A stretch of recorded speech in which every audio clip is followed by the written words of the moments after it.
Il y a quelque chose en toi que le monde invisible reconnaît avant que le monde visible ne le voie. Quelque chose que les démons identifient avant que tes amis ne le remarquent. Quelque chose que les forces des ténèbres craignent avant que tu ne réalises toi-même que tu le portes. C'est la présence de Dieu. Et si tu es un enfant de Dieu né de nouveau, baptisé dans le Saint-Esprit, marchant dans l'obéissance, alors tu portes cette présence que tu le saches ou non. Le problème, c'est que beaucoup de chrétiens vivent sans jamais réaliser l'autorité qu'ils portent. Ils se voient comme faibles alors qu'ils sont puissants. Ils se perçoivent comme victimes alors qu'ils sont plus que vainqueurs. Ils vivent dans la peur de l'ennemi alors que c'est l'ennemi qui devrait les craindre. Mais aujourd'hui, tout va changer. Parce que je vais te révéler 8 signes que tu portes la présence de Dieu et que les démons te craignent. Et quand tu verras ces signes dans ta vie, tu ne marcheras plus jamais avec ta tête baissée. Tu ne permettras plus jamais à l'ennemi de t'intimider. Parce que tu sauras qui tu es vraiment. Tu sauras ce que tu portes. Et tu sauras pourquoi les forces des ténèbres tremblent quand tu entres dans une pièce. Le premier signe que tu portes la présence de Dieu et que les démons te craignent, c'est que tu es attaqué spirituellement de manière intense et constante. Pas des attaques ordinaires, pas des tentations normales que tout le monde vit, mais des attaques stratégiques, répétées, ciblées. L'ennemi vient contre ta santé, contre tes finances, contre tes relations, contre ton sommeil, contre ta paix mentale. Et tu te demandes pourquoi. Pourquoi tant d'opposition? Pourquoi tant de résistance? Voici pourquoi. Parce que les démons ne gaspillent pas leur énergie sur des gens qui ne représentent aucune menace. Ils ciblent ceux qui portent la présence de Dieu, ceux qui sont destinés à faire des dégâts dans le royaume des ténèbres, ceux qui vont libérer les captifs. Davien à Éphésiens 6,12 explique « Car nous n'avons pas à lutter contre la chair et le sang, mais contre les dominations, contre les autorités, contre les princes de ce monde de ténèbres, contre les esprits méchants dans les lieux célestes. » Si tu es dans une vraie lutte spirituelle, c'est parce que l'ennemi te reconnaît comme une menace. Regarde l'histoire de Paul et Silas dans Actes 6. Dès qu'ils sont arrivés à Philippe, une femme possédée d'un esprit de divination a commencé à les suivre. Pourquoi? Parce que les démons en elle reconnaissaient la présence de Dieu en eux. Elle criait dans Actes 16, 10 à 7, « Ces hommes sont les serviteurs du Dieu très haut, et ils vous annoncent la voie du salut. » Les démons savaient exactement qui ils étaient, et ils ont fait tout ce qu'ils pouvaient pour les arrêter. Ils les ont fait battre, jeter en prison. Mais même en prison, Paul et Silas portaient la présence de Dieu. Et quand ils ont adoré à minuit, les chaînes sont tombées, les portes se sont ouvertes. La présence qu'ils portaient était plus puissante que les prisons physiques et spirituelles. Alors, si tu es intensément attaqué, ne pense pas que c'est parce que tu as fait quelque chose de mal. C'est peu être parce que tu portes quelque chose que l'enfer déteste. Réjouis-toi. L'ennemi t'attaque parce qu'il te craint. Le deuxième signe que tu portes la présence de Dieu et que les démons te craignent, c'est que les gens autour de toi sont soit attirés par toi, soit repoussés sans raison logique. Il n'y a pas de neutralité. Certaines personnes se sentent immédiatement en sécurité près de toi. Elles veulent te parler, te confier leurs problèmes, être dans ta présence parce qu'elles sentent quelque chose de différent. D'autres, au contraire, te détestent sans même te connaître. Elles sont mal à l'aise près de toi. Elles deviennent défensives ou agressives sans raison. Ce n'est pas toi qu'elles rejettent, c'est ce que tu portes. Jean 15, 10, 8, 1, 9 rapporte les paroles de Jésus. « Si le monde vous hait, sachez qu'il m'a haï avant vous. Si vous étiez du monde, le monde aimerait ce qui est à lui. Mais parce que vous n'êtes pas du monde, et que je vous ai choisi du milieu du monde, à cause de cela, le monde vous hait. » Le monde hait ceux qui portent Christ parce que Christ expose les ténèbres. Ta simple présence, si tu portes la présence de Dieu, dérange ceux qui vivent dans le péché, sans que tu dises un mot, sans que tu juges. Ta lumière expose leur obscurité.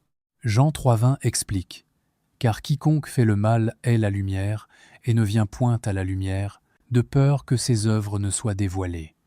Si tu te demandes pourquoi certaines personnes te rejettent sans raison, c'est peu être parce que la lumière que tu portes expose les ténèbres qu'elle cache.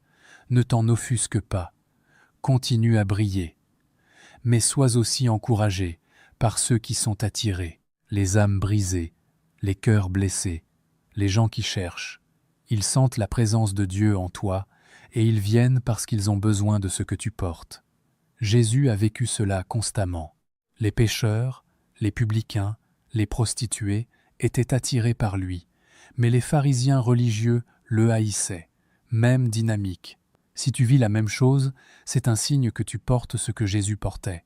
Le troisième signe que tu portes la présence de Dieu et que les démons te craignent, c'est que tu as une autorité naturelle quand tu parles au nom de Jésus. Quand tu pries pour quelqu'un, des choses se passent. Quand tu commandes aux esprits impurs de partir, ils partent. Quand tu déclares la parole de Dieu, elle ne revient pas vide. Il y a un poids, une puissance dans tes paroles qui va au-delà de ta propre capacité. Luc 10:10-9 rapporte cette promesse de Jésus. « Voici, je vous ai donné le pouvoir de marcher sur les serpents et les scorpions, et sur toute la puissance de l'ennemi, et rien ne pourra vous nuire. » Le pouvoir, l'autorité, Jésus l'a donné à ses disciples. Et cette autorité est toujours active pour ceux qui croient. Marc 16:10-7 ajoute « Voici les miracles qui accompagneront ceux qui auront cru. En mon nom, ils chasseront les démons, ils parleront de nouvelles langues. En mon nom, le nom de Jésus n'est pas une formule magique, c'est une autorité déléguée. Quand tu parles au nom de Jésus, si tu es en Christ et Christ en toi, c'est comme si Jésus lui-même parlait. » Actes 10-9-13, 1-6 raconte une histoire fascinante. Des exorcistes juifs essayaient de chasser des démons en utilisant le nom de Jésus. Ils disaient « Je vous conjure par Jésus que Paul prêche ». Mais le démon a répondu dans Actes 10-9-15 « Je connais Jésus et je sais qui est Paul. Mais vous, qui êtes-vous » Et l'homme possédé s'est jeté sur eux et les a battus. Pourquoi ? Parce qu'ils n'avaient pas d'autorité réelle. Ils utilisaient le nom de Jésus comme une incantation. Mais Paul, lui, portait la présence de Dieu. Les démons le reconnaissaient. Ils connaissaient son autorité. Si quand tu pries au nom de Jésus, les démons obéissent, les malades sont guéris, les captifs sont libérés, c'est parce que tu portes une autorité que les forces des ténèbres reconnaissent. Ne sous-estime jamais le pouvoir de ton autorité en Christ. Le quatrième signe que tu portes la présence de Dieu et que les démons te craignent, c'est que tu ne peux pas tolérer le péché comme avant. Les choses qui ne te dérangeaient pas avant te dérangent maintenant. Les films que tu regardais sans problème te mettent mal à l'aise. Les conversations que tu trouvais amusantes te paraissent vides. Les lieux que tu fréquentais te semblent oppressants. Ce n'est pas du légalisme, ce n'est pas du jugement. C'est la sainteté de Dieu en toi, qui réagit contre tout ce qui s'oppose à sa nature. 2 Corinthiens 6:14, 1-7 dit « Ne vous mettez pas avec les infidèles sous un joug étranger, car quel rapport y a-t-il entre la justice et l'iniquité? Ou qu'y a-t-il de commun entre la lumière et les ténèbres? Quel accord y a-t-il entre Christ et Bélial? Ou quelle part a le fidèle avec l'infidèle? Quel rapport y a-t-il entre le temple de Dieu et les idoles? Car nous sommes le temple du Dieu vivant. C'est pourquoi, sortez du milieu d'eux et séparez-vous, dit le Seigneur. Nous sommes le temple du Dieu vivant. Dieu habite en nous. Et quand Dieu habite en nous, nous devenons sensibles à ce qui lui déplaît. Ce n'est pas que nous sommes devenus religieux ou rigides. C'est que la sainteté de Dieu en nous crée une incompatibilité avec le péché. Pense au prophète Daniel. Il était dans Babylone, entouré de corruption, de compromis, d'idolâtrie. Mais Daniel 1:8 dit « Daniel résolut de ne pas se souiller avec les mets du roi et avec le vin dont le roi buvait. Il a résolu. C'était une décision consciente de ne pas se souiller. pas parce qu'il était meilleur que les autres, mais parce qu'il portait la présence de Dieu, et cette présence exigeait la sainteté. Si tu ne peux plus tolérer le péché comme avant, réjouis-toi. Ce n'est pas un fardeau. C'est un signe que la présence de Dieu en toi te transforme de gloire en gloire. Les démons reconnaissent cette sainteté, et ils la craignent. Le cinquième signe, que tu portes la présence de Dieu et que les démons te craignent, c'est que tu as une vie de prière et d'adoration constante. La prière n'est pas une corvée pour toi, c'est un besoin. L'adoration n'est pas une activité du dimanche, c'est un mode de vie. Tu te surprends à prier dans la voiture, à adorer en cuisinant, à parler à Dieu tout au long de la journée. 1 Thessaloniciens 5,16, 1,8 nous commande. Soyez toujours joyeux, priez sans cesse, rendez grâce en toutes choses, car c'est à votre égard la volonté de Dieu en Jésus-Christ. Priez sans cesse. Ce n'est pas prier 24 heures sur 24 au sens littéral. C'est vivre dans une communion constante avec Dieu. C'est avoir ton esprit tourné vers lui-même au milieu de tes activités quotidiennes. Quand tu vis comme cela, tu portes constamment sa présence. Tu ne l'invites pas seulement le dimanche matin, tu vis dedans. Daniel était tellement engagé dans la prière que même une loi qui menaçait sa vie n'a pas pu l'arrêter. Daniel 6,10 dit « Lorsque Daniel sut que le décret était écrit, il se retira dans sa maison, où les fenêtres de la chambre supérieure étaient ouvertes dans la direction de Jérusalem. Et 3 fois le jour il se mettait à genoux, il priait, et il louait son Dieu, comme il le faisait auparavant. Comme il le faisait auparavant. La menace de mort n'a rien changé à sa vie de prière. Pourquoi ? Parce que sa communion avec Dieu était plus importante que sa vie même. Et cette vie de prière constante créait une présence de Dieu autour de lui que même les lions dans la fosse ont reconnue. Ils n'ont pas touché à Daniel parce que la présence de Dieu le couvrait. Si tu as une vie de prière et d'adoration constante, tu portes une présence qui terrifie les démons.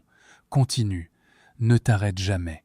Le 6e signe que tu portes la présence de Dieu et que les démons te craignent, c'est que les gens reçoivent des percées simplement en étant près de toi, sans que tu fasses quoi que ce soit intentionnellement. Ils viennent te parler et repartent t'encourager. Ils passent du temps avec toi et leur perspective change. Ils prient avec toi et reçoivent des réponses qu'ils attendaient depuis des années. Ce n'est pas toi, c'est Christ en toi. Colossiens 1,27 dit « Dieu a voulu faire connaître quelle est la glorieuse richesse de ce mystère parmi les païens, savoir Christ en vous, l'espérance de la gloire. Christ en toi, quand Christ habite en toi, sa présence déborde naturellement sur ceux qui t'entourent. Pense à la femme qui avait des pertes de sang depuis 12 ans dans Marc 5, 20, 5, 3, 4. Elle a touché le vêtement de Jésus dans la foule. Et immédiatement, elle a été guérie. Jésus a senti qu'une force était sortie de lui. Il portait une telle présence de Dieu que même un simple contact avec ses vêtements transmettaient la guérison. Actes 10 à 9, 11, 1-2 dit quelque chose d'encore plus extraordinaire sur Paul. Dieu faisait des miracles extraordinaires par les mains de Paul, au point qu'on appliquait sur les malades des linges ou des mouchoirs qui avaient touché son corps, et les maladies les quittaient, et les esprits malins sortaient. Des mouchoirs qui avaient touché Paul guérissaient les malades. Pourquoi ? Parce que Paul portait une telle présence de Dieu que même des objets qui le touchaient étaient chargés de cette présence. Je ne dis pas que tu dois commencer à distribuer des mouchoirs, mais je dis que si tu portes la présence de Dieu, les gens seront bénis simplement en étant près de toi. Leur vie changera, leur foi grandira, leurs fardeaux seront allégés, parce que ce n'est pas toi qui agis, c'est Christ en toi. Le 7e signe que tu portes la présence de Dieu et que les démons te craignent, c'est que tu as un discernement spirituel aiguisé. Tu sens immédiatement quand quelque chose n'est pas de Dieu. Tu reconnais les esprits derrière les personnes. Tu détectes les mensonges même quand ils sont bien présentés. Tu sais intuitivement quand quelqu'un a besoin de prière, même s'ils ne disent rien. 1 Corinthiens 12, 10 « mentionne parmi les dons de l'esprit le discernement des esprits. C'est la capacité surnaturelle de reconnaître la source spirituelle derrière les manifestations. Si Dieu est en toi, son esprit te donne des insights que tes yeux naturels ne peuvent pas voir. Hébreux 5,14 dit « Mais la nourriture solide est pour les hommes faits, pour ceux dont le jugement est exercé par l'usage à discerner ce qui est bien et ce qui est mal. » Le discernement s'exerce. Plus tu marches avec Dieu, plus tu deviens sensible à sa voix et à l'activité spirituelle autour de toi. Pierre a eu ce discernement avec Ananias et Saphira dans Acte 5. Ils ont menti sur le montant qu'ils avaient donné. Personne d'autre ne le savait. Mais Pierre, par le discernement de l'esprit, a vu immédiatement le mensonge et l'esprit derrière. Il a dit dans Acte 5:3 « Ananias, pourquoi Satan a-t-il rempli ton cœur au point que tu mentes au Saint-Esprit ?» Il a vu Satan derrière l'action. C'est le discernement spirituel. Si tu as ce don, utilise-le pour protéger le peuple de Dieu. Utilise-le pour exposer les œuvres des ténèbres. Utilise-le pour guider ceux qui sont aveuglés. Les démons détestent le discernement parce qu'il expose leur stratégie.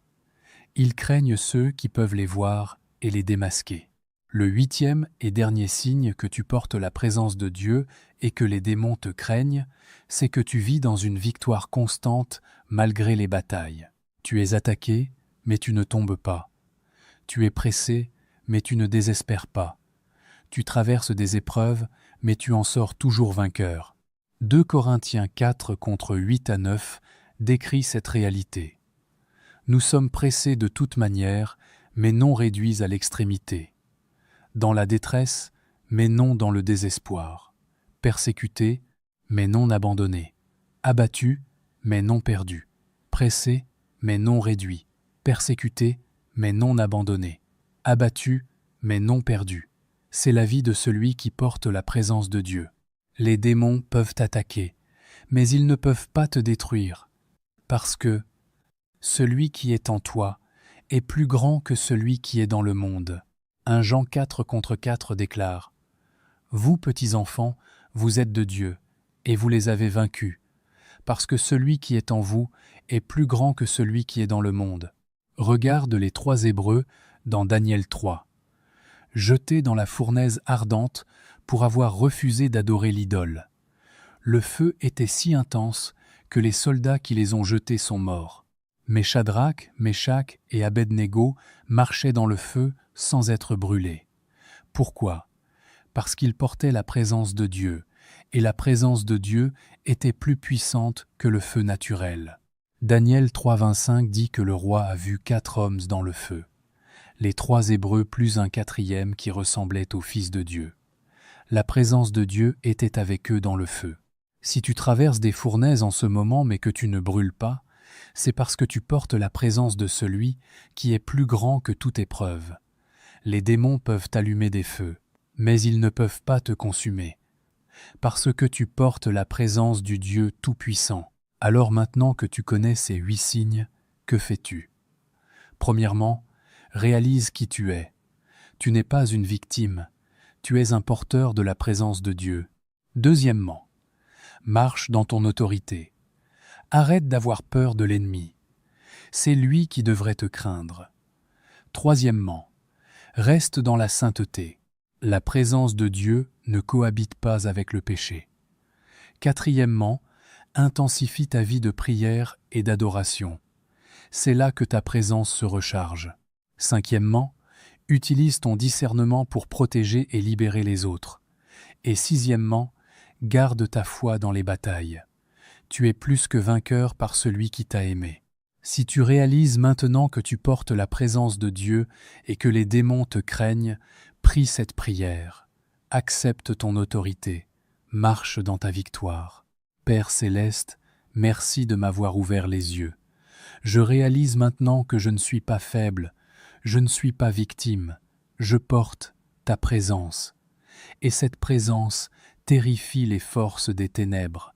Pardonne-moi pour les fois où j'ai vécu dans la peur au lieu de marcher dans mon autorité. Pardonne-moi pour avoir douté de la puissance que tu as placée en moi. Seigneur, je déclare maintenant que je suis le temple du Saint-Esprit.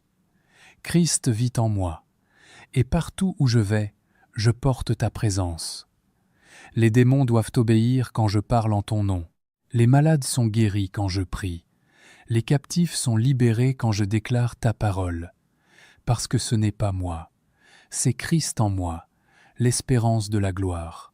Aide-moi, Seigneur, à marcher dans la sainteté, à rester dans la prière, à adorer continuellement, à discerner les esprits et à vivre victorieusement. Je refuse de permettre à l'ennemi de m'intimider. Je refuse de vivre en dessous de l'autorité que tu m'as donnée. Je marche dans la plénitude de ce que tu as placé en moi. Et Seigneur, utilise ma vie pour libérer les autres. Que partout où je vais, ta présence en moi apporte la guérison, la délivrance, la transformation, que les démons tremblent, que les captifs soient libérés, que ton royaume s'étende. Au nom puissant de Jésus-Christ. Amen. Si ce message t'a révélé l'autorité que tu portes, écris dans les commentaires « Je porte la présence de Dieu ».